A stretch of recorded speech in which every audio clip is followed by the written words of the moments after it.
జగిత్యాల పట్టణంలోని పురాణిపేట్ గాజుల పోచమ్మ దేవాలయంలో చోరీకి ప్రయత్నించారు దొంగలు. ఆలయం గేటు పగలగొట్టి ఉండటం, హుండీ కనిపించకపోవడంతో పోలీసులకు సమాచారం ఇచ్చారు స్థానికులు. ఆ తర్వాత హుండీ ఆలయం వెనుక దొరికింది. దాన్ని పగలగొట్టలేక దొంగలు అక్కడే వదిలేసిపోయినట్టు పోలీసులు గుర్తించారు.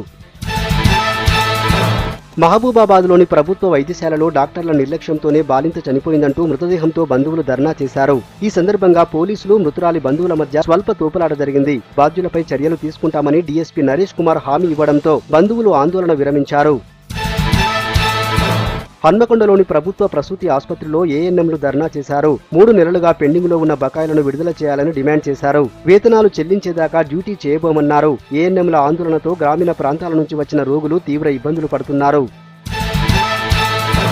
రాష్ట్రంలో అకాల వర్షాలతో నష్టపోయిన రైతులను ప్రభుత్వం ఆదుకోవాలని సిపిఐ-ఎంఎల్ పార్టీ డిమాండ్ చేసింది. తడిసిన ధాన్యాన్ని ప్రభుత్వమే కొనుగోలు చేయాలని కోరారు ఆ పార్టీ ఖమ్మం జిల్లా నేతలు రాయల చంద్రశేఖర్, గోకినేపల్లి వెంకటేశ్వరరావు. స్థానిక ఎన్నికల్లో అన్ని స్థానాల్లో తమ పార్టీ పోటీ చేస్తుందని చెప్పారు.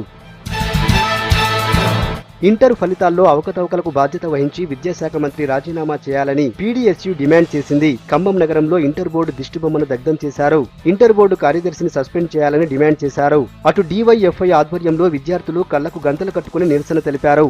అవకతవకలపై ప్రశ్నించిన విద్యార్థులను అరెస్టు చేయడమేంటని ప్రశ్నించాయి విద్యార్థి సంఘాలు.